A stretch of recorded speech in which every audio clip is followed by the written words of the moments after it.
এই আয়াত থেকে আমরা যে বিষয়টা বুঝতে পারি সেটি হচ্ছে যে দুনিয়ার জীবনে আমরা অনেকেই মনে করি আমাদের দুনিয়ার এই সামান্যতম জীবন 10 বছর 15 বছর অথবা 20 বছরের এই জীবনের মূল উদ্দেশ্য আমি কোন রকম খাইদায় আমার জীবনটা পার করে দেব, কিছু টাকা আমি ইনকাম করলে ইনকাম করলাম, পরিবারের দেখাশোনা করলে করলাম, না হয় এভাবে আমার জীবনটা চলে যায়।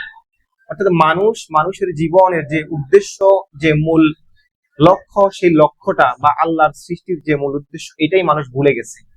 মানুষ জানে না সে কেন আল্লাহ রাব্বুল আলামিন তাকে সৃষ্টি করছে। এই জন্যই অধিকাংশ মানুষ আজকে আজকে গাফিল অবস্থায় পড়ে আছে। আল্লাহ রাব্বুল আলামিন পবিত্র কোরআনের সূরা মুলক ৬৭ নম্বর সূরা ২ নম্বর আয়াতে আমাদেরকে জানিয়ে দিয়েছেন, আল্লাযী খলাকাল মাউতা ওয়াল হায়াতা লিয়াবলুয়াকুম আইয়ুকুম আহসানু আমালা।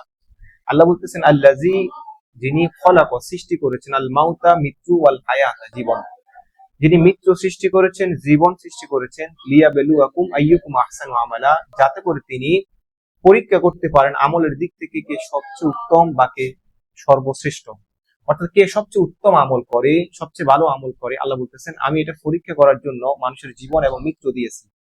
ওই আয়াতের শুরুতে আল্লাহ বলেছেন আল্লাযী খলাকাল মাউতা, আল্লাহ বলতে পারতেন আল্লাযী খলাকাল হায়াতা ওয়াল মাউতা, কিন্তু আগে আল্লাহ মৃত্যুর কথা বলেছেন আল্লাযী খলাকাল মাউতা ওয়াল হায়াতা।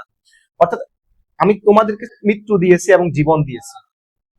অর্থাৎ দুনিয়াতে থাকা অবস্থায়, দুনিয়াতে যদি কোনো মানুষ জন্মগ্রহণ করে বা আপনার কোনো সন্তান বা আমার কোন সন্তান যদি দুনিয়াতে আসে, কোনো মা কোনো বাবা বুঝতে পারে না, বলতে পারে না আমার কোন সন্তান দুনিয়াতে আসবে, ছেলে সন্তান দুনিয়াতে আসবে নাকি মেয়ে সন্তানটা দুনিয়াতে আসবে, কোন সন্তানটা আমার দুনিয়াতে আসবে, কোনো মা কোনো বাবা কেউ বলতে পারে না। তবে এটা বলতে পারে প্রত্যেকটা মানুষ, যদি দুনিয়াতে যদি কোনো প্রাণী যদি জন্মগ্রহণ করে তাহলে তাকে অবশ্যই মৃত্যুবরণ করতে হবে।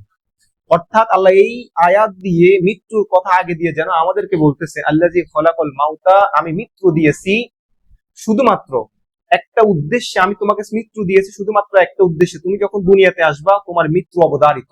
এই মৃত্যুর কথা চিন্তা করে, এই মৃত্যুর এই সময়টার কথা চিন্তা করে তুমি তোমার হায়াতকে কাজে লাগাও।